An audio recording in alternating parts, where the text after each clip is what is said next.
واقتدر لا محيد عنه ولا مفر اطلع فستر رحم فغفر دعي فأجاب لطيف بالعباد الصلاة والسلام على من بلغ الرسالة وأدى الأمانة ونصح الأمة وتركنا على المحجة البيضاء ليلها كنهارها لا يزيغ عنها إلا هالك. أما بعد فأعوذ بالله من الشيطان الرجيم إن الذين يتلون كتاب الله وأقاموا الصلاة وأنفقوا مما رزقناهم سرا وعلانية يرجون تجارة لن تبور. لائق عزت تکریم سامعین مکرم، اللہ ذو الجلال ہم سب کے خالق و مالک اور رازق ہیں۔ اس مالک الملک کا احسان عظیم ہے جس نے ہماری رشتہ و ہدایت کے لیے سرتاج رسول محمد رسول اللہ صلی اللہ علیہ وسلم کو ہادی و مرشد بنا کے بھیجا۔ اس مبارک ہستی نے جس دستور اور آئین کی روشنی میں امت کی تربیت فرمائی، وہ آئین اور دستور خود ایک بہت بڑی نعمت اور اللہ کا احسان ہے جس کو قرآن مجید کے نام سے یاد کیا جاتا ہے۔ انسانی زندگی کا یہ سفر جس میں اس کی تمنائیں اور خواہشیں یہ ہوتی ہیں کہ کسی بھی کاروبار میں اسے نقصان نہ ہو، خسارہ نہ ہو، پریشانی نہ ہو، دکھ اور مصیبت نہ ہو، بلکہ وہ اپنی زندگی کے تمام تر امور کو فوائد کے ساتھ جوڑتا ہے، پروفٹس کے ساتھ جوڑتا ہے، بلندی کے ساتھ جوڑتا ہے، عظمت کے ساتھ جوڑتا ہے، اور ساتھ یہ دل کی اتھا گہرائیوں سے سوچتا اور پلاننگ بھی کرتا ہے کہ میں نے اس میں نقصان نہیں اٹھانا، لیکن یہ تو اللہ کے فیصلے ہیں۔ دنیا کے ہر پروجیکٹ میں نقصان ہو سکتا ہے۔ ایک ایسا پروجیکٹ جس کو ربانی پروجیکٹ کہا جا سکتا ہے، یہ ایسا مبارک پروجیکٹ ہے جس کے بارے میں اللہ ذو الجلال نے یہ سٹیٹمنٹ پیش کر دی ہے، اس میں کوئی خسارہ نہیں ہے۔ یہ ایسی تجارت ہے، یہ ایسا کاروبار ہے جس کے اندر اللہ نے خسارہ نہیں رکھا، صرف فوائد ہی فوائد، ثمرات ہی ثمرات، پروفٹس ہی پروفٹ ہے۔ وہ کون سا پیکج ہے، کون سی تجارت ہے؟ اللہ ذو الجلال نے اس تجارت کے 3 زاویے بیان کیے۔ ان الذین یتلون کتاب اللہ، بے شک وہ لوگ جو اللہ ذوالجلال کی کتاب کی تلاوت کرتے ہیں۔ وَأَقَامُوا الصَّلَاةَ صرف تلاوت پر اکتفا نہیں کرتے، قرآن مجید کو پڑھنا ہی صرف وہ کافی نہیں سمجھتے، بلکہ اس قرآن کا رنگ ان پہ نظر آتا ہے۔ پابندی وقت کے ساتھ وہ نمازوں کو قائم کرتے ہیں، نماز کی شروط اور خشوع اور خضوع اور اس کے فرائض کا اہتمام کرتے ہوئے نماز پڑھتے ہیں۔ وَأَنفَقُوا مِمَّا رَزَقْنَاهُمْ، اور اس مبارک مشن قرآن مجید کی تلاوت اور نماز کی پابندی، ان دو باتوں کو مضبوط بنانے کے لیے وہ اپنے مال کو خرچ کرنے میں کبھی بخل نہیں کرتے۔ یرجون تجارتاً، یہ تین کام کرنے والے، قرآن مجید سے وابستگی، عبادات کو اپنی آنکھوں کی ٹھنڈک بنانے والے، اور اللہ کا دیا ہوا، اللہ کے دین کی سربلندی کے لیے خرچ کرنے والے، یرجون تجارتاً لن تبور، یہ ایسی تجارت میں شریک ہوئے ہیں جس تجارت میں اللہ نے خسارہ رکھا ہی نہیں، کبھی ان کی محنت رائے گا نہیں گئی، کبھی ان کی کوشش اور کاوش بے فائدہ نہیں ہوگی، کبھی ان کی محنت اور مشقت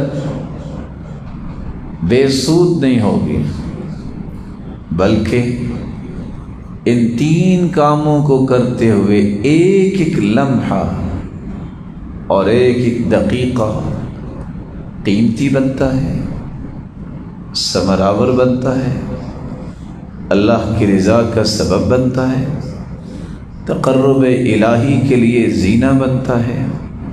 لیکن کب؟ جب وہ اس پروجیکٹ کو اللہ کی رضا کے لیے اختیار کرتا ہے۔ اللہ ذوالجلال سے دعا ہے اس ربانی پروجیکٹ کو سمجھنے اور پھر اس میں شریک ہونے کی توفیق عطا فرمائے۔ تو آئیے اختصار کے ساتھ اس مشن اور اس پیکج کو سمجھیے جس کا تذکرہ خود اللہ نے کیا ہے کہ آپ کا یہ کام کبھی بھی نقصان والا نہیں ہو۔ اس میں سب سے پہلی بات جو پیش کی گئی ہے، یتلون کتاب اللہ تلا یتلو تلوتاً و تلاوتاً۔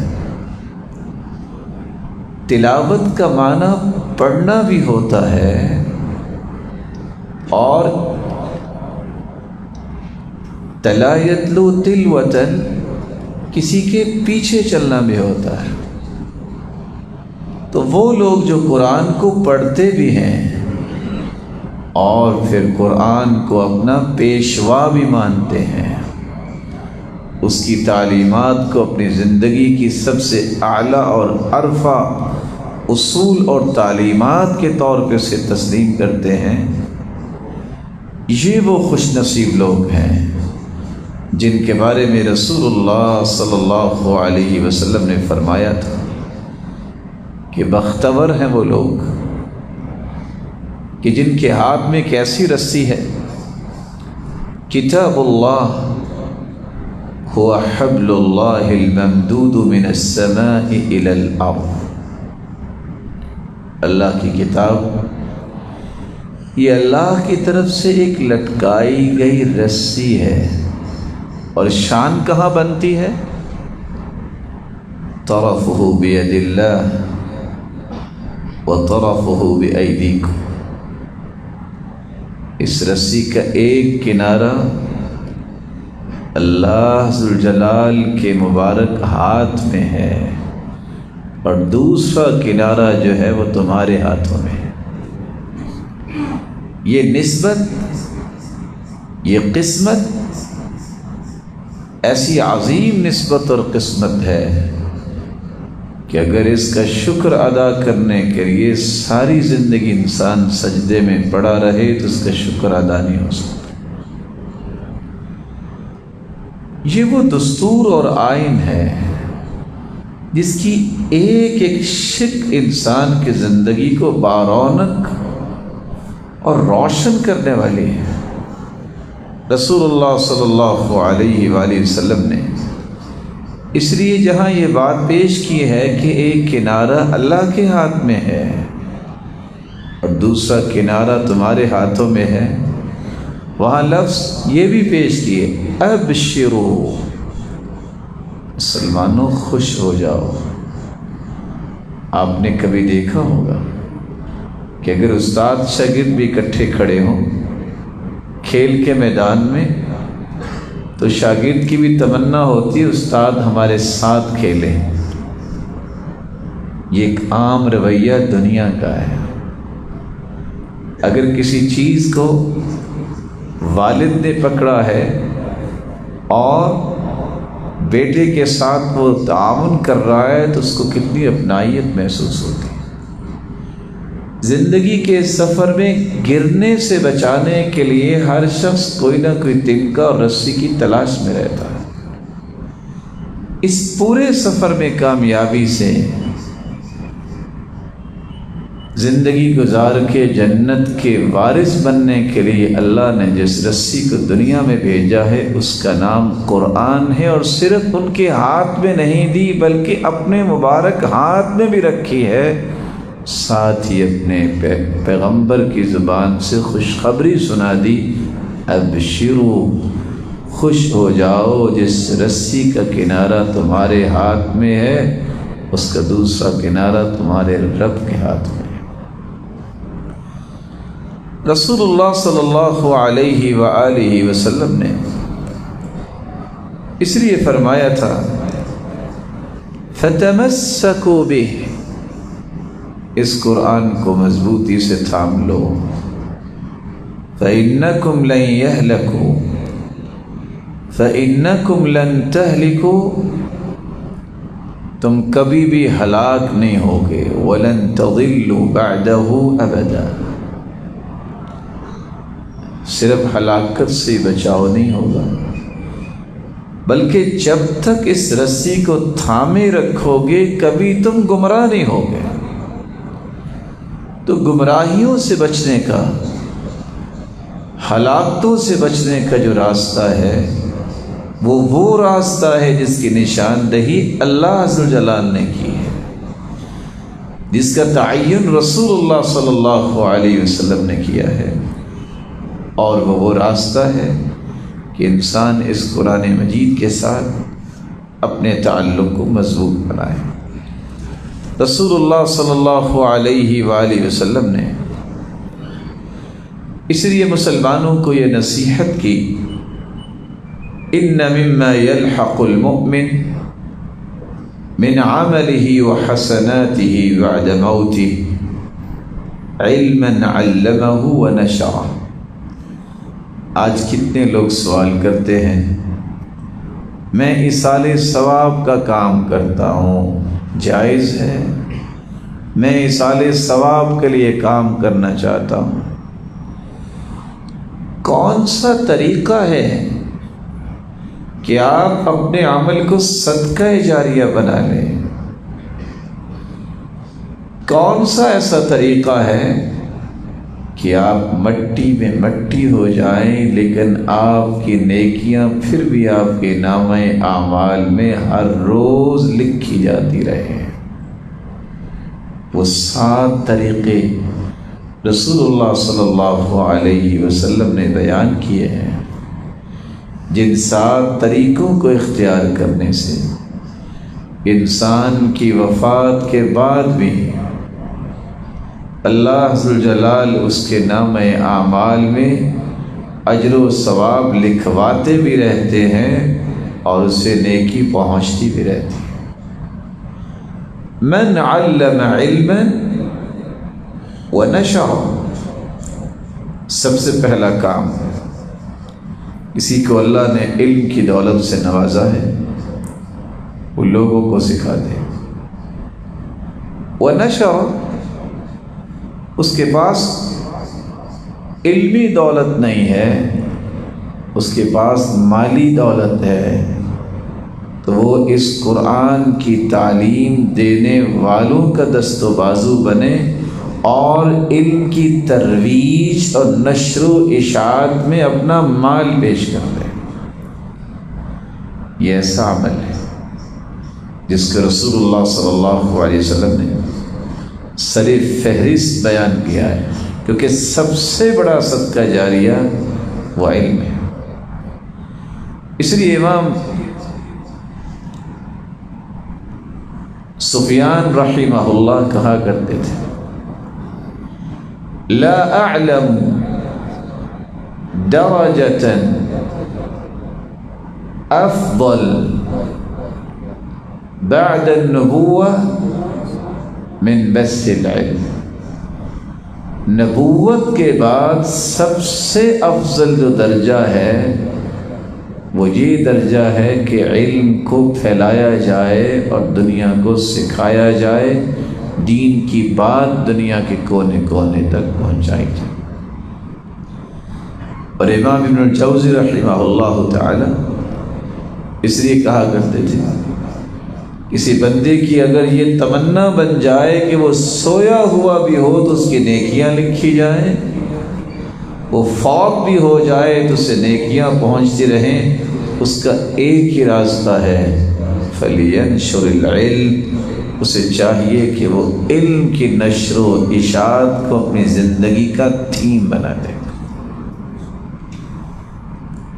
رسول اللہ صلی اللہ علیہ وسلم کے صحابہ نے، اسی لیے تو 1,44,000 صحابہ جو حجۃ الوداع کے موقع پر تھے، آج ذرا تاریخ کی کتب کی ورق گردانی کیجئے، گنتی کے 20,000 وہ صحابہ ہوں گے جن کی ارض حجاز اور یمن کی پٹی پہ کوئی آثار لوگ بتاتے ہوں گے کہ یہاں وہ فوت ہوئے اور یہاں ان کی تدفین ہوئی، وگرنہ اس علم کی نشر و اشاعت کے لیے وہ دنیا کے کونوں کونوں میں پھیل گیا۔ علم کی نشر و اشاعت، علم سکھانا، یہ پہلا طریقہ ہے جو انسان کے لیے سب سے بہترین صدقہ جاریہ،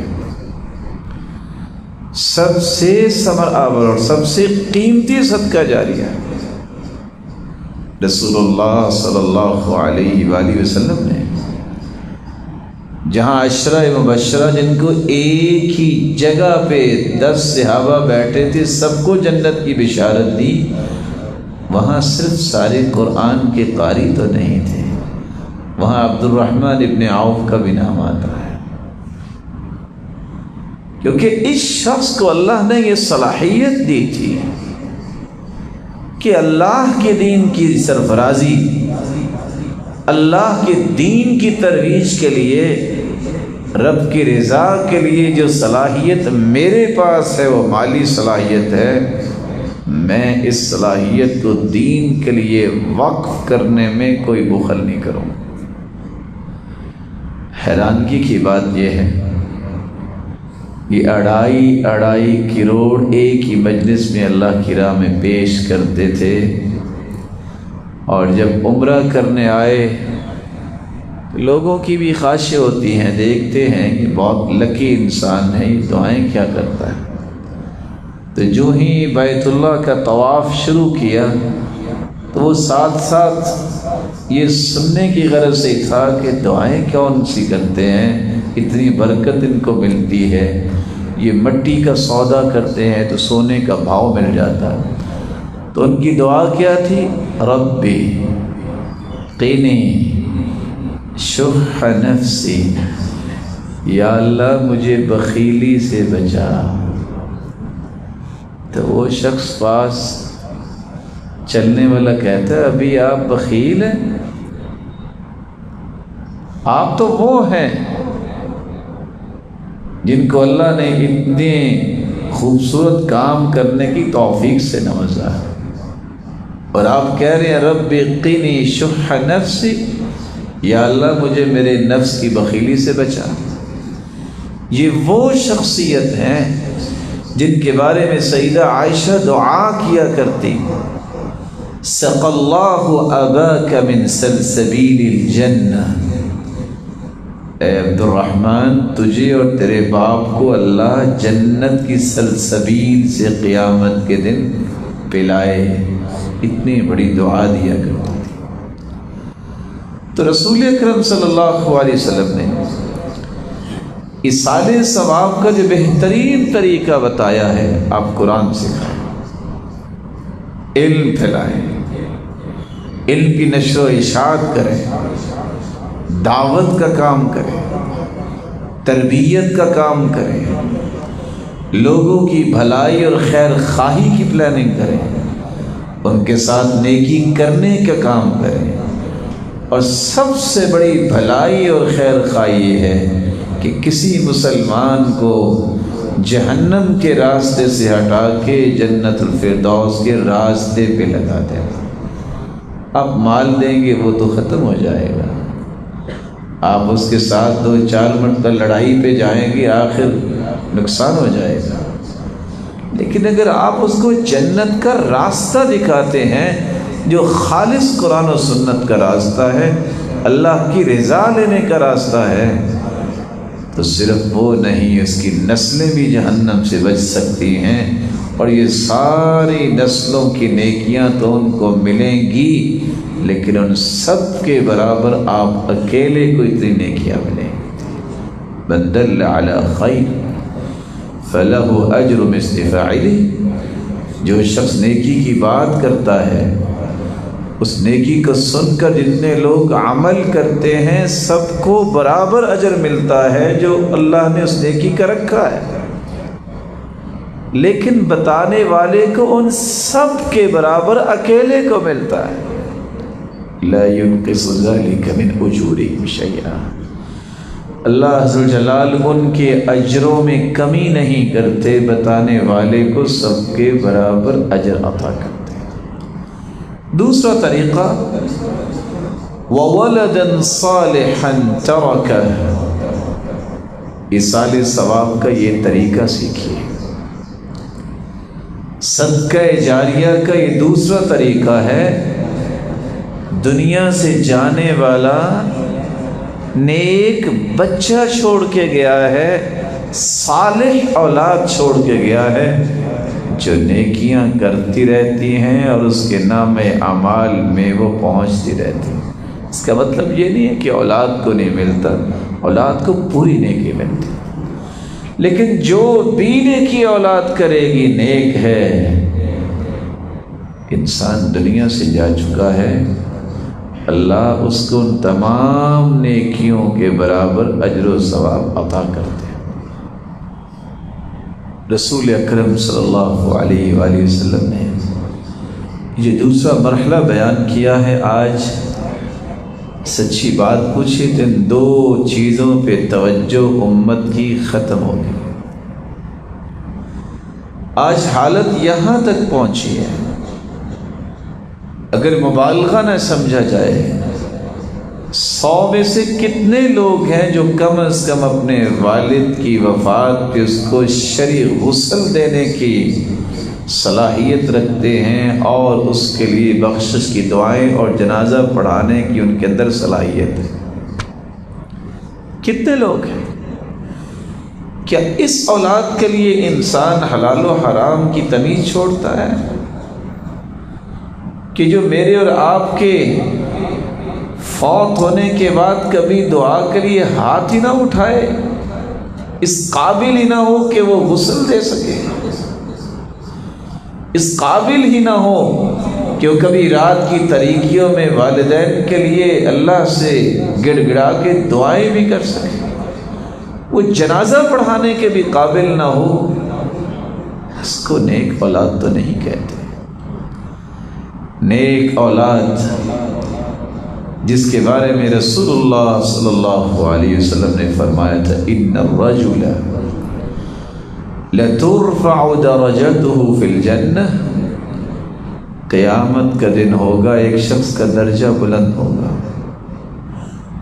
وہ کہے گا یا ربی انا لی ھذی، اللہ یہ درجہ مجھے کیسے مل گیا، میں نے تو یہ کام نہیں کیا تھا۔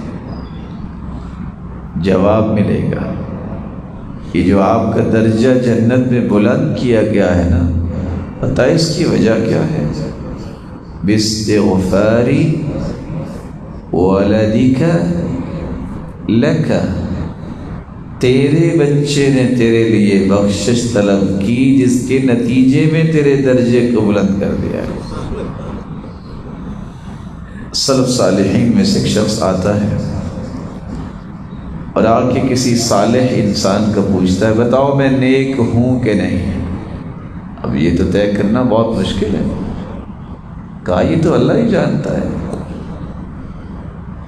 کہا نہیں بتاؤ، اللہ نے آپ کو بڑا علم عطا کیا ہے۔ اصرار پر انہوں نے کہا کہ ایک سوال کا جواب دے دو، میں بتا دیتا ہوں کہ تم نیک ہو کہ نہیں۔ سوال کیا ہے اور جواب کیا ہے؟ کہ صرف اتنا بتاؤ، کیا تم اپنے والدین کے لیے دعائیں کرتے ہو؟ قال نعم، دعائیں تو کرتا ہوں۔ کہا پھر تم نیک انسان۔ ابھی آپ نے کیسے کہہ دیا کہ دعا میں کرتا ہوں تو میں نیک انسان؟ صحیح مسلم کی روایت ہے اذا مات ابن آدم انقطع عمله الا من ثلاث، من صدقة جارية او علم ينتفع به او ولد صالح يدعو له۔ انسان جب فوت ہو جاتا ہے تو اس کے سارے اعمال منقطع ہو جاتے ہیں، تین باقی رہتے ہیں، صدقہ جاریہ یا وہ علم جس سے لوگ نفع حاصل کر رہے ہیں، جو علم چھوڑ کے گیا، اور تیسری چیز ولد صالح یدعو له، وہ بچہ جو صالح ہوتا ہے، جو دعا کرتا ہے اپنے والدین کی۔ آج میرے اور آپ کے لیے بھی لمحہ فکریہ ہے، اکیلے بیٹھ کے ضرور سوچئے گا ہم میں سے کتنے ہیں جو اپنے والدین کے لیے روزانہ دعائیں کرتے ہیں۔ یہ لمحہ فکریہ ہے کہ آج وفائیں ختم ہو گئی ہیں۔ ہونا تو یہ چاہیے کہ ہر روز میری اور آپ کی آنکھ کھلے تہجد کے وقت، فجر کے وقت، تو وہ دعائیں پڑھنے کے بعد الحمدللہ الذی احیانا بعدما اماتنا والیہ النشور، الحمدللہ الذی رد علی روحی وعافانی فی جسدی واذن لی بذکری۔ ان دعاؤں کے بعد رسول اکرم صلی اللہ علیہ وسلم نے جو بات سمجھائی ہے کہ اگر آنکھ کھل جائے تو کوئی یہ پڑھ لے سبحان اللہ والحمد للہ ولا الہ الا اللہ واللہ اکبر ولا حول ولا قوة الا باللہ، یہ الفاظ کہہ کے جو بھی انسان دعا کرے اللہ اس کی دعا کو رد نہیں کرتا۔ سب سے پہلی دعا جو آپ کو کرنی چاہیے اپنی ہدایت کے بعد اپنے والدین کے لیے دعا کیجیے، اللہم اغفر لی ولی ابی، اللہم اغفر لی ولی والدی، اللہ مجھے بھی معاف فرما اور میرے والدین کو بھی معاف فرما۔ یہ وفا ہے، ان وفاؤں سے ہاتھ کھینچنے والے وفادار نہیں ہوتے۔ ولد صالح یدعو لہ، نیک بننا ہے تو ان کے لیے دعائیں کیجیے۔ رسول اکرم صلی اللہ علیہ وآلہ وسلم نے بھی جو دوسرا طریقہ بتایا ہے صدقہ جاریہ کا، یہ سال ثواب کا، اولاد چھوڑ کے جاؤ تو نیک اولاد چھوڑ کے جاؤ۔ نیک کیسے بنے گی؟ علم سیکھنے سے۔ نیک اولاد کیسے بنے گی؟ اس کو نیک لوگوں کے ساتھ بٹھایا کرو، نیک لوگوں کی باتیں پڑھایا کرو، نیک لوگوں کی باتیں سنایا کرو، تبھی ان میں نیکی کا جذبہ آئے گا۔ رسول اکرم صلی اللہ علیہ وآلہ وسلم نے ایک تیسری بات بھی بیان کی، وَمُصْحَفًا وَالرَّسَ، ایصال ثواب، صدقہ جاریہ۔ قبر میں چلے جانے کے باوجود جو نیکیاں ڈپازٹ ہوتی رہیں گی، وہ تیسرا عمل کون سا ہے؟ مصحفاً والرسا، قرآن مجید اس نے وراثت میں چھوڑا ہے۔ کبھی آپ نے سنا ہے کہ کسی گھر میں وراثت تقسیم ہوئی ہو تو کسی نے یہ بھی کہا ہو کہ والد کا قرآن مجھے چاہیے؟ کبھی ویسے سنا ہے کسی جھگڑے میں؟ سب کا جھگڑا یہ ہوگا، وہ پلاٹ اچھا تھا وہ اس نے لے لیا، وہ کارنر پلاٹ تھا، یہ پیچھے گلی میں یہ مجھے دے دیا، ساری زندگی اس بات پہ رونا ہوگا۔ وہ اس کو مل گیا، یہ مجھے مل گیا۔ کبھی کسی نے یہ نہیں سوچا ہوگا کہ میرے والد کا علم بھی تو وراثت ہے، اس کے نیک اور صالح اعمال بھی تو وراثت ہے، اس کی اچھی عادتیں اور خصلتیں بھی تو وراثت ہیں۔ وورث سلیمان داؤد، سیدنا داؤد کا صرف ایک ہی بیٹا تو نہیں تھا، تذکرہ صرف سلیمان کا اللہ نے کیا ہے، کیونکہ صحیح وارث بننے والے داؤد کے سیدنا سلیمان علیہ السلام تھے۔ سلف کیا کرتے تھے؟ کبھی اس پہ ہماری نظر بھی جانی چاہیے۔ کہتے تھے ہمارا باپ تہجد گزار ہے، بہت صدقہ کرتا ہے، خیر خواہی کرتا ہے، اچھے اخلاق والا تھا، سارے کام کو ایک نہیں کر سکتا تو چلو تقسیم کر لیتے ہیں، آج کے بعد اس گھر میں تہجد ختم نہیں ہونی چاہیے، آج کے بعد اس گھر سے کوئی خالی ہاتھ واپس نہیں جانا چاہیے، آج کے بعد اس گھر سے باپ کی وہ بات یاد رکھنی ہے، معافی دینی ہے۔ لوگ تو ایسے کرتے تھے۔ اس لیے ابو بکر ابن ابی عیاش امام شعبہ جب فوت ہونے لگے تو بہن پاس تھی، رونے لگے۔ کہا کیوں رو رہی ہو؟ کہا آپ کے فراق۔ کہا یہ سامنے ستون دیکھ رہی، اس ستون کے ساتھ بیٹھ کے میں نے 18,000 مرتبہ قرآن ختم کیا ہے۔ یہ وہ لوگ ہیں جن کو سمجھ آئی کہ صدقہ جاریہ کس کو کہتے ہیں۔ اور بیٹے کو کیا کہہ رہے ہیں؟ بیٹا صرف ایک ہی میری خواہش ہے، اس گھر میں نے قرآن ہی پڑھا ہے، جب تک تیری زندگی ہے اس گھر میں رہتے ہوئے اللہ کی نافرمانی نہ کرنا۔ یہ صدقہ جاریہ، یہ مشن ہے، یہ منہج ہے، یہ منہاج ہے۔ والدین تو اپنی اولادوں کی جہاں تربیت کرتے ہیں، ولدا صالحا ترکہ پہ عمل کرتے ہیں کہ اولاد نیک چھوڑ کے جانی ہے، ہر وقت دعائیں کرتے ہیں۔ آج تو ہم سے یہ فرصت بھی نہیں ملتی کہ اولاد کے لیے دعا کر دیں۔ صبح اٹھ کے دعا کیا کریں، اللہم اہدنی و اولادی، اللہ مجھے بھی ہدایت دے، میری اولاد کو بھی ہدایت دے۔ اللہم اجعلنا ہداة مہدا الی صراط مستقیم، اللہ ہم سب کو ہدایت یافتہ بنا دے اور پھر ہدایت دینے والے بھی بنا دے، ہمارے ہاتھوں پہ خیر کو جاری کر دے، ہم لوگوں کی ہدایت کا باعث بھی بنے، اور اس سے پہلے ہمیں ہدایت دے۔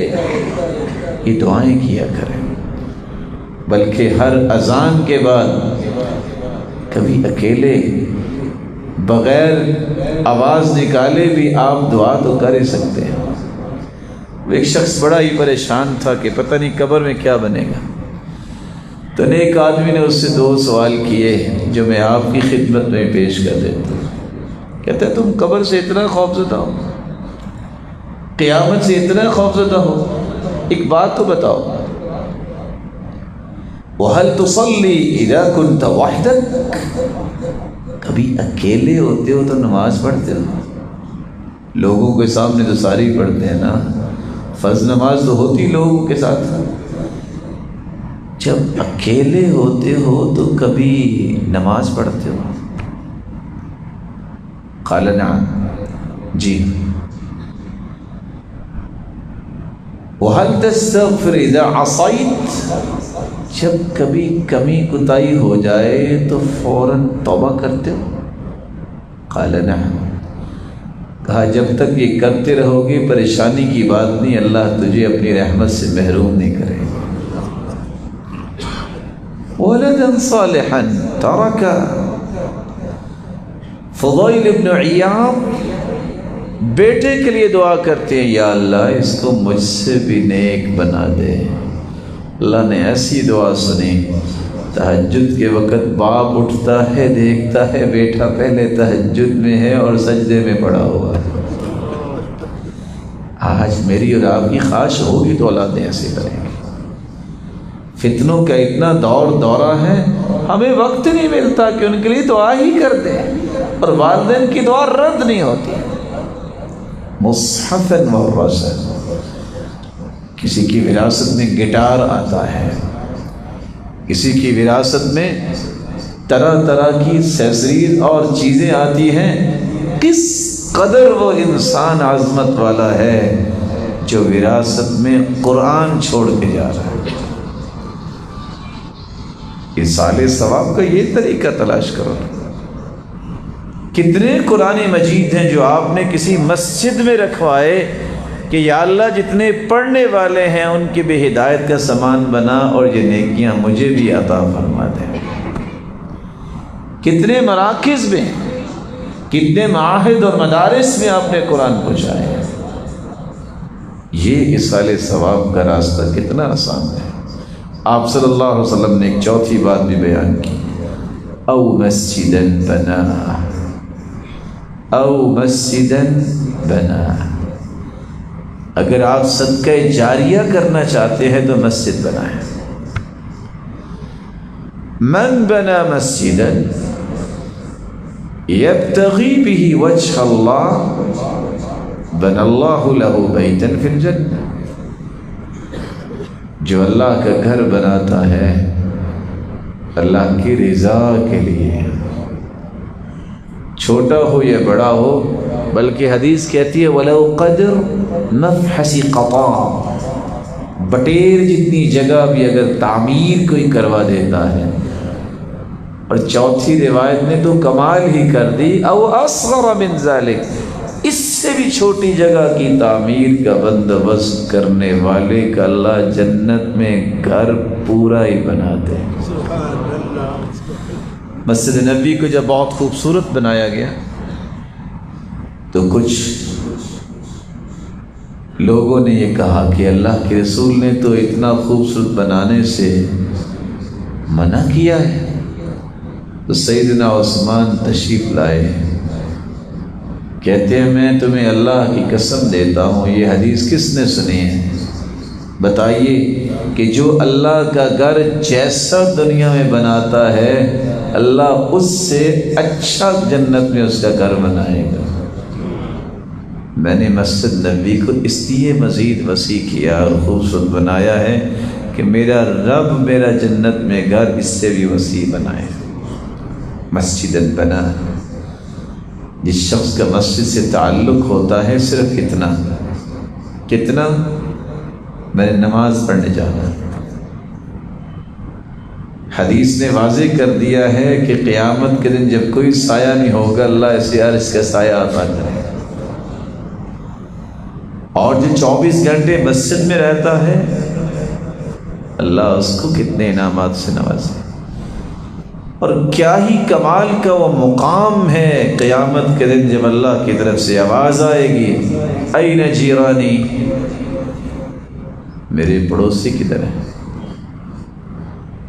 کون بولے گا؟ کسی کی ضرورت نہیں، جبریل امین کو ہی اجازت ملے گی، وہی سوال کریں گے یا رب وَهَلْ يَنبَغِي لِأَحَدٍ أَن يُجَاوِرَكَ۔ اللہ آپ تو خالق، مخلوق کی کیا جرت ہے، کوئی خالق کا بھی پڑوسی بن سکتا ہے؟ رسول اکرم صلی اللہ علیہ وسلم کا فرمان ہے، جواب ملے گا این عمار المساجد، کہاں ہے مسجدیں بنانے والے اور آباد کرنے والے؟ آج وہ میرے پڑوسی ہیں۔ مسجدن بنا، مسجدن بنا، یہ مشن ہے مسجدیں بنانا، مسجدیں آباد کرنا، یہ مشن ہے۔ اور یاد رکھنا، ابن القیم کی بات کبھی کام آئے گی۔ وہ کہا کرتے تھے دین دو جگہ سے آیا ہے، مسجد سے، مسجد والے سے۔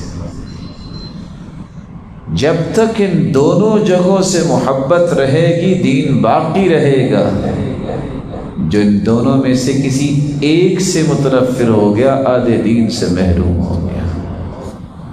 جس کے دل میں ان دونوں چیزوں کی قدر ختم ہوگی وہ پورے دین سے محروم ہو جائے گا۔ یہ اللہ ذو الجلال کی نعمت ہے کہ اللہ ذو الجلال جس کو یہ عطا کر دے کہ وہ اللہ کے گھر بنانے کی تمنا اور تڑپ رکھتا ہے۔ مجھے وہ لوگ بھی آج یاد ہیں جن کے ہاتھ کانپ رہے ہوتے ہیں، جن کے پاس گنتی کے چند دینار ہوتے ہیں، ریال ہوتے ہیں، اور وہ ڈھونڈ رہے ہوتے ہیں کوئی ایسی جگہ کہ کسی جگہ مسجد بنوا دیں، کسی جگہ مسجد میں ڈلوا دیں۔ ان کی بھی ضروریات ہیں، لیکن شوق دے دیا گیا، ذوق پیدا کر دیا گیا۔ یہ تڑپ جو ہے یہ ہر بندے کے نصیبے میں نہیں ہے۔ جو اللہ ذو الجلال سے سچی محبت کرنے والے ہیں یہ عطائیں بھی اللہ انہیں ہی عطا کرتے ہیں۔ پانچواں طریقہ، او بیت لابن السبیل بنا، صدقہ جاریہ، ایصال ثواب کا کام کرنا ہے۔ ابن السبیل، مسافر، اس کا گھر بنانا، اس کی رہائش کی جگہ بنانا۔ آج ابن السبیل کون ہے؟ کہاں ہے یہ سسٹم؟ کون ہے جو اس پہ عمل کر رہا ہے؟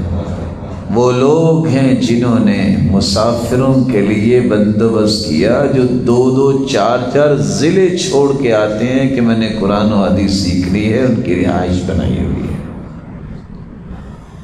وہ مدارس اور مراکز اور معاہد ہیں جہاں اس بات کو اختیار کیا گیا کہ مسافروں کو جگہ دے، کسی طریقے سے دین سیکھیں، اسی طریقے سے اللہ کے رسول کے فرامین سیکھیں۔ او بیت لابن السبیل بنا، ایک مسافر ہے جس کے پاس رہائش ہے ہی نہیں۔ معاشرے کے کہاں ہیں وہ لوگ جو اہل ثروت ہیں؟ کبھی اپنے علاقے میں انہوں نے دیکھا کہ کتنے لوگ ہیں ان کے پاس سر چھپانے کو جگہ نہیں ہے، اور ان کی اپنی کوٹھی 6 کنال پہ ہے۔ نو ڈاؤٹ وہ اپنی 8 کنال کی بھی بنائے، اس پہ اعتراض نہیں ہے، ضرورت ہے تو بنائے، لیکن کیا صرف یہ نشہ ہونا چاہیے کہ میرا ہی گھر بن جائے اور اتنا بڑا کہ رہنے والے 4 لوگ ہیں اور کمرے 40 ہوں، اور آپ کے پڑوس اور آپ کی بستی اور آپ کے شہر اور آپ کی سراؤنڈنگ میں ایسے لوگ ہو جن کے پاس سر چھپانے کے لیے بھی جگہ نہیں؟ یہ زندگی کا کون سا تصور ہے؟ وہ کہاں سے لوگ آئیں گے جس طرح کی باتیں سوچیں گے؟ کیا اللہ فرشتوں کو بھیجیں گے؟ اللہ کے رسول صلی اللہ علیہ وسلم نے تو یہ بھی فرمایا، وہ شخص کیسے کامل مومن بن سکتا ہے جو سیر ہو کے سو جائے اور اس کے پڑوسی بھوکا ہو۔ ہمیں اپنی فوٹنگ چیک کرنی چاہیے، ہمیں دیکھنا چاہیے کہ اس وقت ہم کہاں کھڑے ہیں۔ یہ خیر خواہی، یہ محبت مسلمانوں کی، یہ انسانیت کی حفاظت کرنے کا شعور بیدار جب تک نہیں ہوتا اس وقت تک قومیں نہیں بنتی، معاشرے نہیں بنتے۔ اللہ عز و جلال ہم سب کو یہ شعور نصیب فرمائے۔ بیت لابن السبیل بنا۔ مجھے وہ یاد آ رہا ہے جب ایک انسان اپنی بیٹی کی شادی کرنا چاہتا تھا، لوگ شادیوں پہ کیا کچھ اجاڑتے ہیں، اس نے 10 کروڑ لگایا ہے اور اس نے 20 لگایا، اس نے 100 کروڑ لگایا ہے۔ اس نے شادی پہ کھانا تو جتنے لوگوں کو کھلانا تھا، خواہش تو اس کی کچھ اور تھی، لیکن 92 ایسے لوگوں کو چابیاں دی جن کے پاس گھر نہیں تھا، گھر بنا کے چابیاں ان کو تحفے کے طور پہ پیش کی۔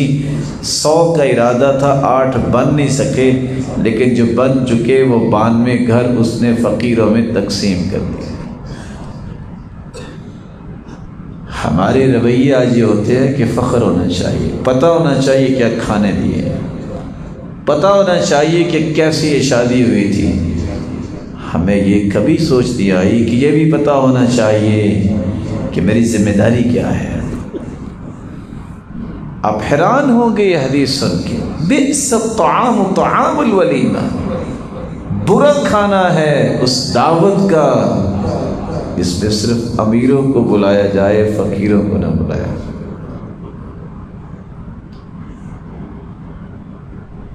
دوسری روایت کے الفاظ کیا ہے؟ بلایا ان کو جاتا ہے جو نہیں آنا چاہتے۔ وہ کون ہیں؟ سارا دن کھاتے رہتے ہیں امیر۔ منع ان کو کیا جاتا ہے جو آنا چاہتے ہیں، جن کے پاس 2 ٹائم کا لقمہ نہیں ہے۔ خیر خواہی کو آباد اپنے دل میں کیجیے، نیکی کیجیے، یہ جذبات پیدا کیجیے۔ یہ اصل وہ جذبات ہے جو اسلام کی بنیاد تھی۔ ذرا صحیح بخاری کو کھول کر دیکھیے، اسلام کی بنیادیں کیا ہیں، کس طرح مکہ سے سب کچھ لٹا کے چھوڑ کے جب مدینہ پہنچے تو ایک صحابی یہ کہتا نظر آتا ہے، اللہ کے رسول یہ میرا بھائی بن گیا نا۔ اچھا میرے بھائی، قریش کو بھی پتہ ہے کہ سب سے زیادہ میں مالدار ہوں مکہ مدینہ میں، آج کے بعد آدھا مال تیرا اور آدھا میرا۔ یہ نظریہ نہیں ہے، یہ حقائق کے گراؤنڈز ہیں آپ کی،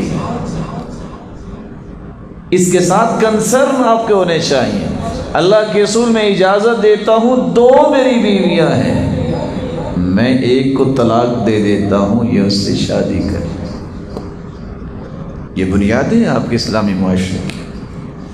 یہاں تو بنیادیں یہ رہ گئی کہ کسی کو گرانا کیسے ہے، لیگ پولنگ کیسے ہو سکتی ہے، کسی کو بدنام کیسے کیا جا سکتا ہے، کسی کو ذلیل کر کے اپنے آپ کو بلند کیا جا سکتا ہے۔ اسلامی معاشرے کی کوئی بھی اقدار نہیں ہے۔ اسلامی معاشرے کی اقدار یہ ہیں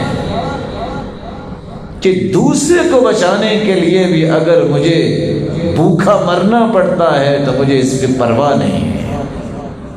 وہ قصے تو سارے ہی سناتے اور سنتے ہیں، کہا اس کو پانی پلا دو، اس کو پانی پلاؤ، نہیں اس کو پانی پلا دو۔ یہ باتیں لکھی ہوئی بھی تو ہیں، جس نے بھی لکھی ہے، بولی بھی جاتی ہیں، جب تک یہ عمل میں نہیں آئے گی، اس کا رنگ نظر نہیں آئے گا، ثمرات نہیں آئے گا۔ اس لیے آپ صلی اللہ علیہ وسلم جیسا معاشرہ نہ آج تک بن سکا، نہ قیامت تک بن سکے۔ بیت لابن السبیل بنا او نہرا اجرا۔ چھٹا طریقہ ایصال ثواب کا، اپنے آپ کو ثواب پہنچانا ہے، والدین کے لیے کوئی نیکی کرنی ہے، نہر بنانا۔ او حفر بئرا، دوسری روایت میں ہے کنواں کھدوانا، تیسری روایت میں ہے علیک بالماء، لوگوں کے لیے پانی کا بندوبست کرو۔ آج میں اور آپ تو اپنے گھر میں جائیں، ایک ہی کمرے میں 2 سسٹم، ہاٹ اینڈ کولڈ۔ کبھی یہ بھی دیکھا ہے باپردہ بیٹیوں کے باپ اور ماں کو بھی دیکھا ہے کہ وہ تو بیچارے نوکریاں کر رہے ہیں اور بیٹیاں 1 سے 2 سے 6 گھر چھوڑ کے پانی بھر کے لاتی ہیں۔ یہ میری انسانیت ہے کہ میں 6 کنال کے گھر میں رہوں اور ان کے لیے گھر میں پانی کا بندوبست بھی 20 سے 25 ہزار میں نہیں کر سکتا۔ کیسے انسانیت کا خون سفید ہو گیا ہے۔ ان نیک عورتیں جو بیوہ ہیں، باپ سر پہ نہیں رہا، لوگوں کے گھروں میں خدمت کر کے گزارا کرنے والی، کبھی کسی نے سوچا ان کا؟ کسی یتیم بچے کا سوچا ہے؟ کسی یتیم بچی کا سوچا ہے کہ اس کا بھی گھر بننا چاہیے، بھی خوشی سے اپنے گھر کی زینت بن سکے، اچھی زندگی گزار سکے؟ یاد رکھیے گا، مال کے 2 ہی مسئلے ہیں، کسی کو سمجھ آ جائے تو کامیاب ہو جائے۔ آپ اگر 10 کھرب کے بھی مالک ہیں نا، تو یاد رکھنا 1 روپیہ ساتھ نہیں قبر میں لے کے جائیں۔ 1 روپیہ بھی آپ اپنے درزی کو جو مرضی کہہ دیں کہ میرا کفن ذرا ایسا بنانا، کو جیب شیب لگا دینا، نہیں لگائے گا۔ دوسری مال کی مصیبت یہ ہے کہ 10 کھرب جو آپ جوڑ کے چھوڑ کے جائیں گے، 1 روپیہ بھی ساتھ ہی لے کے جائیں گے، اڑائیں گے آپ کے وارثین، حساب آپ سے لیا جائے گا۔ یہ پیسہ کہاں سے آیا تھا؟ یہ پیسہ کن کے لیے جوڑتے رہے ہو؟ حدیث بھی آتا ہے، اللہ کے رسول نے فرمایا کہ تم وارثوں کے مال سے زیادہ محبت کرتے ہو۔ کہا اللہ کے رسول، وارثوں کے مال سے ہم تو محبت نہیں کرتے۔ فرمایا مالک ما قدمت ومال وارثک ما اخرت، جو تم اللہ کی راہ میں دے دو وہ تو ہو گیا تمہارا، جو چھوڑ کے جاتے ہو تم تو مٹی میں ہوتے ہو، وہ تو وارثوں کا ہی ہے نا، تمہارا تو نہیں ہے۔ اس کی محبت زیادہ ہے جو چھوڑ کے جانا ہے۔ اللہ ذوالجلال کے پیارے پیغمبر کے پاس 7 تشریف لائے۔ جب ان کی والدہ فوت ہوئی بہت غمگین ہوئے، والدہ سے بہت محبت تھی۔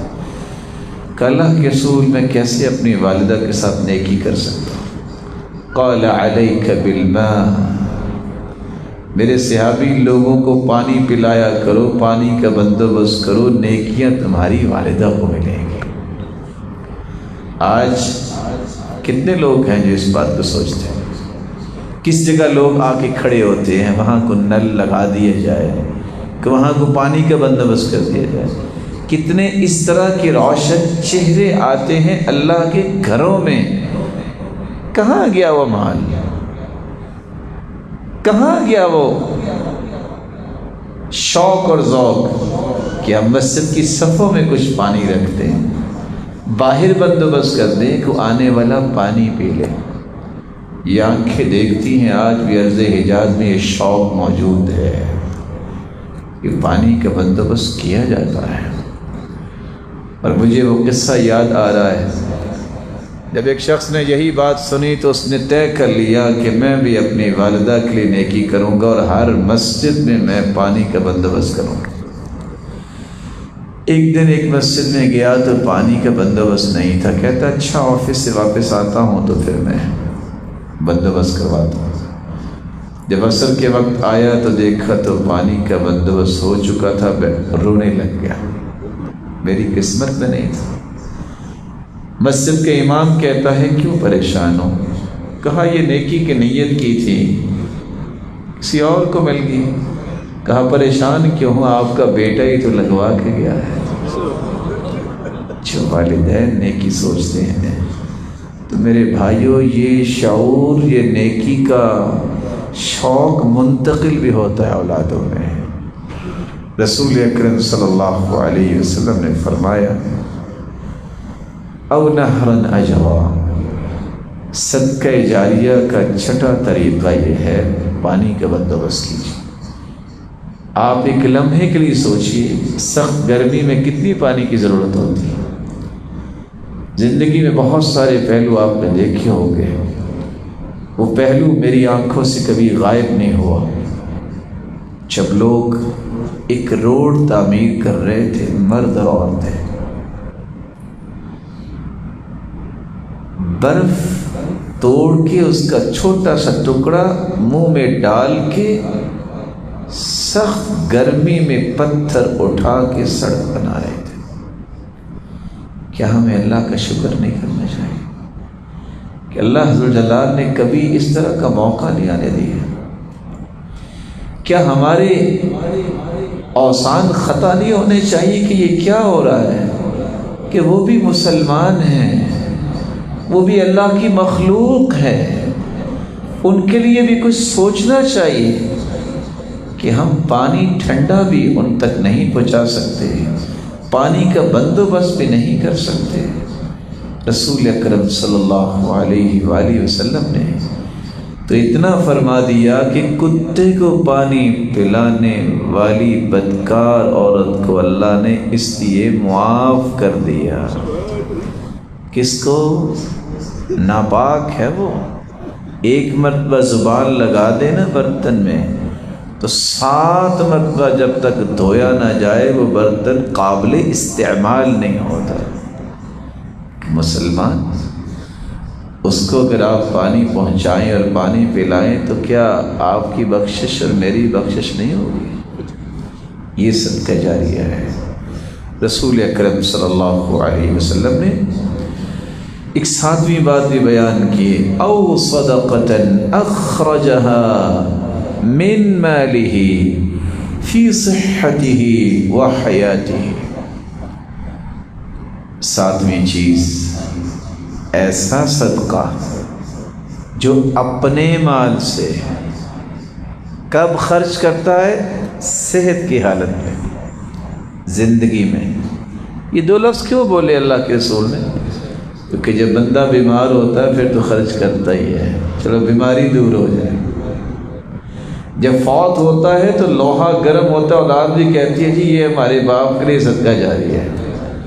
یہاں لفظ کیا ہے؟ فی صحتہ و حیاتہ، زندہ ہے، صحت مند ہے، اب خرچ کریں۔ اور ویسے راز کی بات آپ کی خدمت میں پیش کر دوں، ہم لوگ بڑے کمزور ہیں۔ ہم دعا بھی کوئی پڑھتے ہیں، ذکر کرتے ہیں تو نیت یہ ہوتی ہے یہ پڑھتا رہوں گا تو کرونا نہیں ہوگا۔ کیا جی ایسا ہی ہے نا؟ یہ پڑھوں گا نا تو اس کا یہ فائدہ ہوگا۔ سلف کا یہ رویہ نہیں تھا۔ سلف یہ کہتے تھے میں نے ذکر کرنا ہے اس لیے یہ میری ذمہ داری ہے رب کی رضا حاصل کرنے کے لیے، جب وہ راضی ہوگا تو مجھے خود بخود راضی کر دے گا۔ مجھے غرض نہیں ہے اس سے، اس لیے نہیں میں کر رہا کہ یہ اس کا کام ہوگا، میں یہ کر رہا ہوں، میں نے رب کو راضی کر۔ وہ اس سے بھی اونچا سوچتے تھے، میں اس لیے یہ پڑھ رہا ہوں میں نے اپنے رب کے قریب ہونا ہے، میں نے اپنے رب کو راضی کرنا ہے۔ اللہ عز و جلال یہ توفیق ہر ایک کو نصیب فرمائے۔ یتلون کتاب اللہ، وہ پروجیکٹ جس میں کوئی خسارہ نہیں ہے، اس کا ایک کارنر یہ ہے جو اللہ کی کتاب پڑھنے والے ہیں اللہ ان کو کبھی گرنے نہیں دیتا۔ ان اللہ یرفع بهذا الكتاب اقواما ويضع به آخرین، اللہ عزتوں سے نوازتے ہیں تو اس قرآن کی وجہ سے۔ میں جانتا ہوں ان لوگوں کو بھی جو قرآن مجید کی وجہ سے اللہ نے ان کو وہ مقام دیا جو ان کے خاندان کو کبھی نصیب ہی نہیں ہوا، صرف قرآن کی وجہ سے۔ کوئی پہچانتا ہی نہیں ہے خاندان کو کہ اللہ نے قرآن کی عظمت دی، اللہ نے اس خاندان کو بھی دیگر خاندانوں سے بلند مقام عطا کر دیا۔ یہ فیصلے اللہ تعالیٰ کے، جو اس کو نعمت سمجھتا ہے قرآن کو، اللہ اس کو بھی دنیا کے لیے نعمت بنا دیتے ہیں۔ یتلون کتاب اللہ، کیسا یہ کمال ہے کہ بڑے سے بڑا بھی بادشاہ ہو اس کو پیچھے کھڑا ہونا پڑتا ہے، کس کے؟ جس کو قرآن آتا ہے، کس کے؟ جو قرآن پڑھنا جانتا ہے۔ بادشاہ ہو یا فقیر ہو۔ اور سچ کہا جس نے کہا اس سے عظمت والا کون ہو سکتا ہے جو قرآن پڑھنے والا علم والا ہے۔ قرآن والے سے اور علم والے سے آگے بندہ جاتا ہی اس وقت ہے جب فوت ہوتا ہے، جب اس کا جنازہ پڑا ہوتا ہے، وگرنہ دنیا میں اللہ ہمیشہ پیچھے ہی رکھتے ہیں۔ اور یہ سبق بھی ہے کہ اگر تم سمجھو گے نا کہ تم اس سے آگے ہو تو اس وقت ہی سمجھ سکتے ہو جب تم فوت ہو جاؤ گے، جنازہ ہی آگے پڑا ہو۔ یہی وہ قرآن ہے، جب آپ قبر میں جائیں گے تو سوالوں کے جواب دیں گے تو وہاں فرشتے پوچھیں گے کہ آپ کو جواب کیسے آئے، تو مومن کی زبان سے یہ بات نکلے گی۔ صحیح بخاری کی روایت میں کوٹ کرنے لگا ہوں، دونوں تینوں روایتوں کے الفاظ کیا ہیں؟ قرأت القرآن، جواب میں نے اس لیے دے دیے میں نے قرآن پڑھا تھا۔ وعملت بما فيه، جو کچھ قرآن نے کہا میں نے اس پہ عمل بھی کیا۔ وصدقت به، میں نے اس کی تصدیق بھی کی، میں نے کہہ دیا اس سے سچا کلام دنیا میں کوئی۔ قبر سے نکلو گے ایک خوبصورت شکل والا انسان آئے گا، کون ہے آپ؟ وہ کہے گا انا عملک الصالح، میں آپ کا نیک عمل۔ یہ قرآن ہی ہے جو قیامت کو سفارش کرے گا، اس کی سفارش کو مانا جائے گا۔ اور سفارش بھی کیسی ہے؟ جہاں کسی کے پاؤں میں جوتی نہیں ہوگی، جسم پہ لباس نہیں ہوگا، بال بکھرے ہوئے ہوں گے، کوئی ٹخنوں تک پسینے میں ہوگا، کوئی گھٹنوں تک پسینے میں ہوگا، کوئی کمر تک پسینے میں ہوگا، کوئی منہ تک پسینے میں ہوگا، کوئی 70 ہاتھ پسینے میں ڈبکیاں کھا رہا ہوگا۔ وہاں انعام و اکرام سے نوازا جائے گا تو کون؟ سب سے پہلے اللہ ذوالجلال کہ پیغمبر نے فرمایا الماہر بالقرآن مع السفرة الکرام البررہ، صف قیامت کو لگائی جائے گی۔ وعرضوا علی ربک صفا، لوگوں کو صفوں میں اللہ کے سامنے پیش کیے جائے گا۔ صفیں وہاں نورانی بھی ہوں گی اور خاکی بھی ہوں گی، اور ٹوٹل 120 صفیں جنت میں جائیں گی، جن میں سے 80 صفیں صرف اس امت کی ہوں گی جو جنت میں جائیں گے۔ باقی 1,24,000 پیغمبروں میں سے آخری پیغمبر کے سوا تمام امتوں میں سے 40 صفیں جنت میں جائیں گے۔ اس دن کے فیصلے کو کبھی یاد کر لو، بخاری مسلم کی روایت ہے، اللہ فرمائیں گے اے قرآن پڑھنے والے آ جاؤ، آج خاکی صفوں سے نکلو، ان صفوں میں آ کے کھڑے ہو جاؤ جن صفوں میں جبریل امین کھڑے ہیں۔ بھلا اس سے بڑا بھی کوئی مقام ہے؟ یہ قرآن ہی آئے گا، یجیء القرآن یوم القیامہ، سفارش کرے گا، یا ربی، اے رب اس کو انعام سے نوازیے۔ فیلبس تاج الکرامہ، فیلبس حلۃ الکرامہ، اللہ عز و جلال عزت کا تاج اسے پہنائیں گے۔ لوگوں کے بال تو بکھرے ہوئے ہوں گے، اس کو عزت کا تاج پہنایا جائے گا۔ اللہ کچھ اور انعام دیجیے، جنت کی خلعت فاخرہ پہنائی جائے گی۔ اللہ انعام تو دے دیا، یا رب ارض عنہ، اللہ راضی بھی ہو جائیے، اللہ راضی بھی ہو جائے گا۔ پھر رضا کا سلسلہ کیسے چلے گا؟ اللہ عز و جلال کا حکم آئے گا، اقرأ وارتقی، قرآن اب پڑھتے جاؤ اور جنت کی سیڑھیاں چڑھتے جاؤ۔ فإن منزلتك عند آخر آیة تقرأها، مقام تیرا بس یہ معمولی سا اونچا نہیں ہے، قرآن کی آیتیں ذرا دیکھ لو کتنی ہیں۔ اللہ کے رسول کا فرمان ہے، اللہ فرمائیں گے تیرا مقام وہاں ہے جہاں قرآن مجید کی آخری آیت کی تم تلاوت کرو۔ کمال کی بات جو اس حدیث کے اندر ہے وہ کیا ہے؟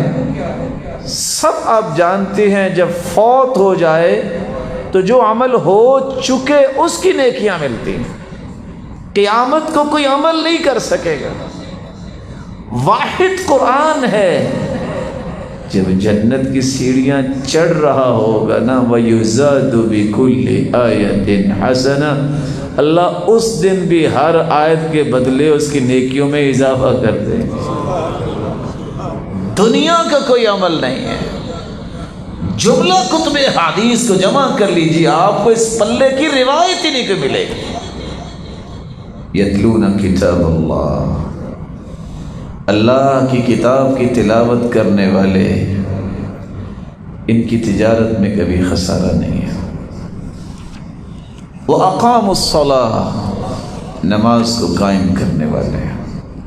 کاش نماز کی وہ محبت ہمیں عطا ہو جائے جو سلف کو اللہ نے عطا کی تھی۔ کیسی محبت؟ کبھی کبھی یہ باتیں پڑھ کے سن کے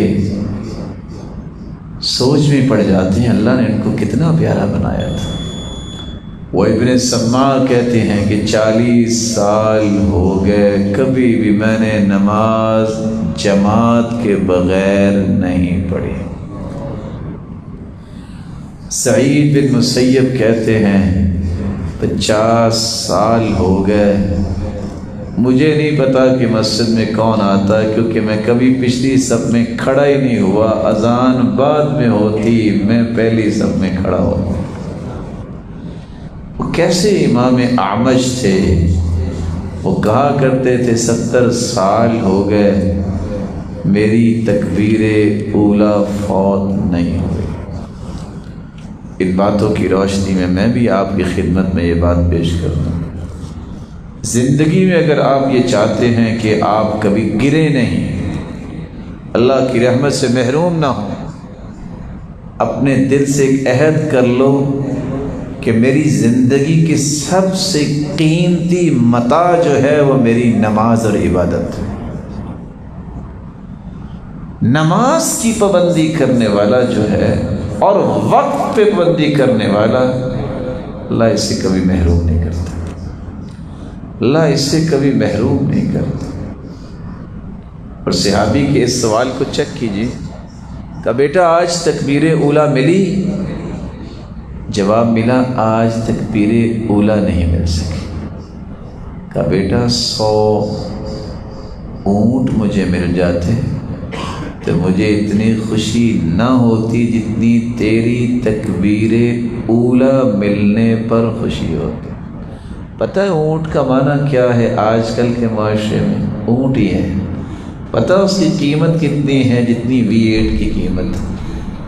آج ذرا کمپیریزن کیجئے، آپ ذرا کمپیریزن کیجئے کہ 100 گاڑیاں اگر مجھے مل جاتی ہیں آج کل کے اعتبار سے تو مجھے اتنی خوشی نہ ملتی جتنی بیٹا تیری تکبیر اولا کے ساتھ نماز پڑھنے کی خوشی ہوتی۔ رسول اکرم صلی اللہ علیہ وسلم نے کتنا خوبصورت یہ پیغام دیا ہے، جو 40 دن تکبیر اولا کے ساتھ نماز پڑھتا ہے وہ منافق نہیں ہوتا، آنکھیں بند ہوں گی، جہنم سے بھی آزاد ہوگا۔ تو میں اس خوبصورت اللہ کے گھر کے ذمہ داران سے ایک گزارش بھی کروں، ہم نے رمضان میں اس کی کوشش کی اور اتنی خوشی ملی، چھوٹے چھوٹے بچے اس ٹارگٹ کو اچیو کرنے کے لیے چھوٹے چھوٹے بچے والدین کو اٹھا کر لاتے کہ میں نے نماز با جماعت جو ہے تکبیر کے ساتھ پڑھنی، آپ کو 10-20 انعامات کا اناؤنس کریں۔ آپ بھی سائیکل دے کے بچوں کو پابند کروا سکتے ہیں، کیا قیمت ہے سائیکل کی؟ اگر یہ ننھے نوجوان ان کی ہڈیوں میں نماز چلی جائے تو ان سائیکلوں کی کوئی قیمت نہیں۔ یہ بہت خوبصورت سودا ہے، قومیں ایسی تیار ہوتی ہیں۔ اللہ کے رسول فرماتے بیٹو یہاں سے وہاں تک جو دوڑ لگائے گا میں اسے کھجور انعام دوں گا۔ تحفیظات اللہ کے رسول تیار کیا کرتے لوگوں کو، اس طرح کے پیکج بھی دینا چاہیے۔ اور کتنے ہی خوش نصیب ہیں وہ لوگ جو مسجد کے لیے زینت بن جاتے ہیں، وہ لوگ جو بر وقت نماز پڑھنے اور ہر وقت نوافل کی طرف توجہ دینے والے ہیں، وہ کتنے خوش نصیب ہیں۔ میں بات کو مختصر کرتے ہوئے یہ بات کہنا چاہوں گا، بے نماز جو کہتا ہے کہ نماز کی ضرورت نہیں، اسی طرح مر جاتا ہے۔ ایسے انسان کے بارے میں کتابیں کیا لکھتی ہیں؟ لا یغسل، اس کا غسل نہیں دیا جاتا، ولا یکفن، اس کو کفن نہیں دیا جاتا، ولا یصلی علیہ، اس کی نماز جنازہ نہیں پڑھی جاتی، ولا یدعا لہ بالمغفرہ، اس کی بخشش کی دعا نہیں کی جاتی، ولا یدفن فی مقابر المسلمین، مسلمانوں کے قبرستان میں اسے دفنایا نہیں جاتا۔ کسی کو اگر یہ باتیں سمجھ میں آ جائیں تو کوئی نماز سے پیچھے رہے۔ اس وطن عزیز میں اللہ اس کی حفاظت فرمائے۔ اب دیانتداری سے بتائیے، یہ 22.5 کروڑ لوگوں میں سے نمازی کتنے ہیں؟ اب تھوڑا سا دیکھیں، لڑائی جھگڑے کے لیے تو ہر بندہ تیار ہے یہاں، لیکن آپ تھوڑا سا محبت کے انداز میں سوچیے۔ میں نے اس کے بارے میں کیا سوچا ہے، 22.5 کروڑ میں سے نمازی کتنے ہیں؟ ان کو نماز کی دعوت دینی کس نے ہے؟ ان کو اللہ کے قریب کرنا کس نے ہے؟ کہ ہماری کوئی ذمہ داری نہیں ہے؟ کیا یہ میری ذمہ داری ہے کہ جب بھی کوئی گیدرنگ ہو، کوئی شادی ہو، تو پڑوسیوں کو دور سے قریب سے سب کو بلا لوں؟ یہ ذمہ داری نہیں ہے کہ میں کبھی اس نیت سے بھی اس کے پاس جاؤں کہ ماشاءاللہ آپ کتنے اچھے ہیں، لیکن اب نماز پڑھیں گے تو اب اللہ کے ہاں بھی اچھے بن جائیں گے۔ آج لوگ صرف آپ کو اچھا کہتے ہیں۔ کیا احترام اور محبت سے میں دعوت دینے کے بھی قابل نہیں رہا؟ وہ کیسے تھے صحابہ؟ مینا میں کھڑے ابو ذر رضی اللہ تعالیٰ عنہ دعوت دے رہے ہیں۔ کسی نے کہا یہاں تو چھوڑ دو، لوگ کنکریاں مار رہے ہیں اور آپ کو دعوت کی پڑی ہوئی ہے۔ کہا لو وضعتم الصمصام على هذه واشار الى قفاه ثم ظننت اني انفذ كلمه سمعتها من رسول الله لانفذتها قبل ان تجيزوا علي، اگر تو میری گردن پہ تلوار بھی رکھ دو، مجھے پتا ہو کہ میں گردن کٹنے سے پہلے ایک کلمہ بھی بول سکتا ہوں جو اللہ کے رسول سے سنا ہے، تو بول کے ہی گردن کٹواؤں گا۔ شوق رکھیے، یہ ذوق ہونا چاہیے، میری وجہ سے کسی کی خیر خواہی ہو جائے، میری وجہ سے کسی کی آخرت بن جائے۔ پیغام پہنچائیے، بات پہنچائیے، کیسے؟ احترام سے، تانا نہ دیں، آر نہ دلائیں، صرف محبت سے پیغام دیجیے۔ اس محبت اور احترام سے پیغام دیا گیا کبھی ضائع نہیں ہوتا۔ اگر آپ تانے اور آر پہ آئیں گے تو پھر آپ اپنی دعوت کی تاثیر کھو بیٹھیں گے، ناکام ہو جائیں گے۔ اور حکم بھی یہ ہے کہ تانا نہ دو کسی کو، اگر تمہیں کوئی تانا دیتا بھی ہے تو تب بھی تانا نہ دو۔ یہی تو اسلامی اقدار ہے جو ہمیں ایک دوسرے کو سکھانی ہے، ایک دوسرے سے شیئر کرنی ہے، معاشرے کو بلند کرنا ہے، تو ان اقدار کے ذریعے۔ اور آخری بات، اس پہ میں اپنی بات کو مکمل کرنا چاہوں گا۔ اللہ تعالیٰ نے فرمایا ہے وَأَنفَقُوا مِمَّا رَزَقْنَاهُمْ سِرًّا وَعَلَانِيَةً، وہ لوگ جن کی تجارت میں کبھی خسارہ نہیں ہوا۔ ایک تو وہ ہے جن کی قرآن سے وابستگی ہے، جو نمازوں کو قائم کرتے ہیں، اور تیسرے وہ ہیں جو ان دو چیزوں کے مشن کو مضبوط کرنے کے لیے کھڑے ہو جاتے ہیں۔ خرچ تو وہی کرنا ہے نا جو اللہ نے دیا ہے۔ انفق ما فی الجیب یأتیک ما فی الغیب، جو تمہاری جیب میں ہے تم خرچ کرو، جو اللہ نے غیب کے خزانے رکھے ہیں اللہ رخ ان کا ادھر موڑ دیں گے۔ اللہ کے وعدے سچے ہیں۔ اور کیسے سچے وعدے ہیں؟ کسی کے سچے ایمان کی دلیل صدقہ ہے، والصدقۃ برہان۔ اللہ نے قابل رشک بنوایا ہے اپنے پیغمبر کی زبان سے، تو کس کو؟ ایک وہ جس کو قرآن کی دولت ملی، دوسرا وہ جس کو مال کی دولت ملی۔ وہ دن رات قرآن پہ عمل کرتا اور پڑھتا ہے، یہ دن رات اس پہ مال خرچ کرتا ہے اور دین کی سربلندی کے لیے مال خرچ کرتا ہے۔ داؤ مرضاکم بالصدقہ، بیمار تو ہر شخص ہے، کوئی جسمانی ہے، کوئی فکری ہے، کوئی عملی ہے، کوئی روحانی ہے، کوئی نفسیاتی ہے۔ بیماریوں کا علاج کرنا چاہتے ہو تو صدقہ کرو، صرف جسمانی نہیں، قلبی بیماریوں کا علاج بھی صدقہ ہے۔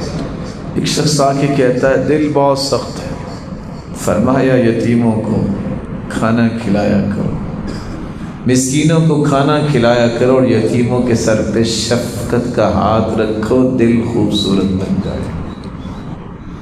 صرف یہ نہیں، معاشرتی بیماریوں کا علاج بھی صدقہ ہے۔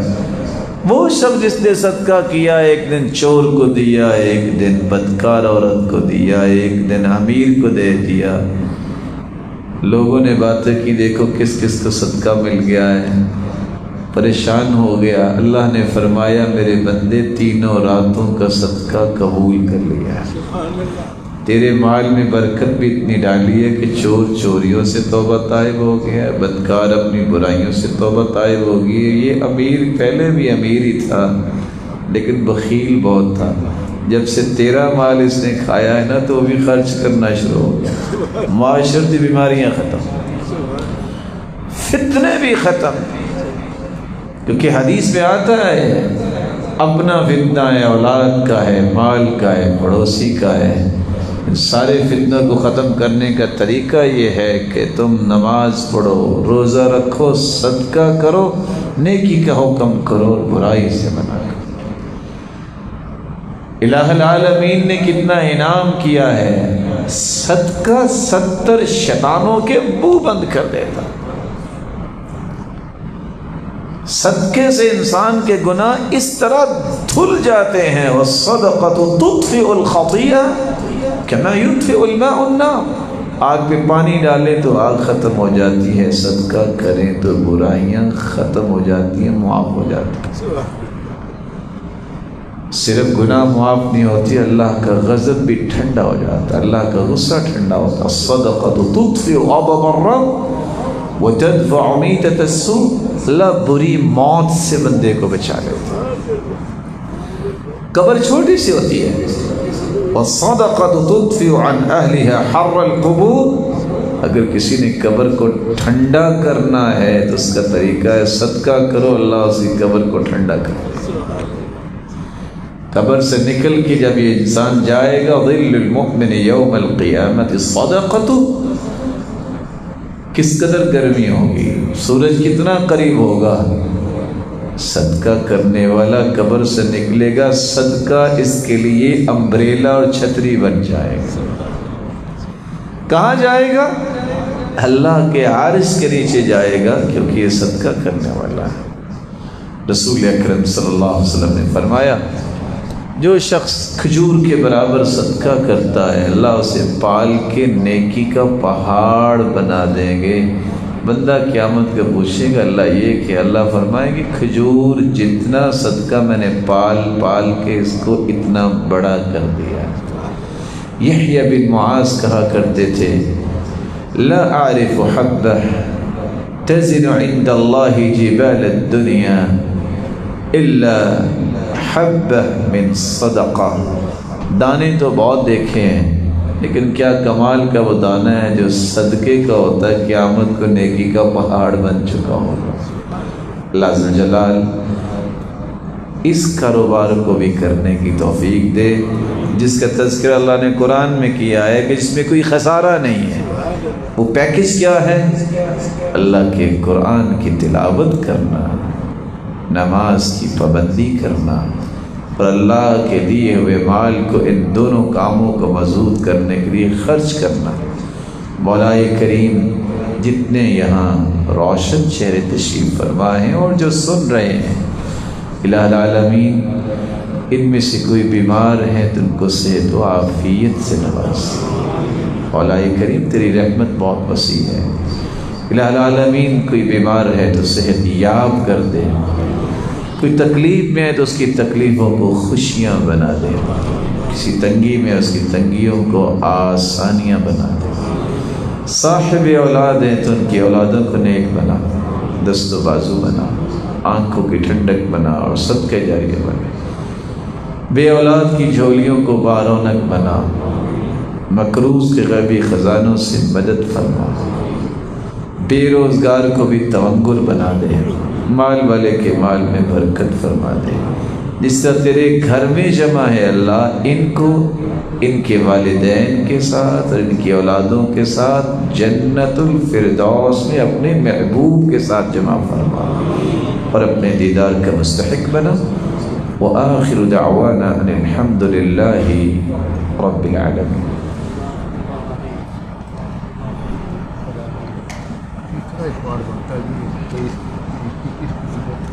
آپ سے چاند کا چیک کر لیجیے، چاند کا دوسرا اتوار کا نہیں، دوسرے جمعے کے بعد۔ دوسرا اتوار یہ بالکل عید کے بعد ہوا ہے، کتنے لوگ اکٹھے نہیں۔ ٹھیک ہے،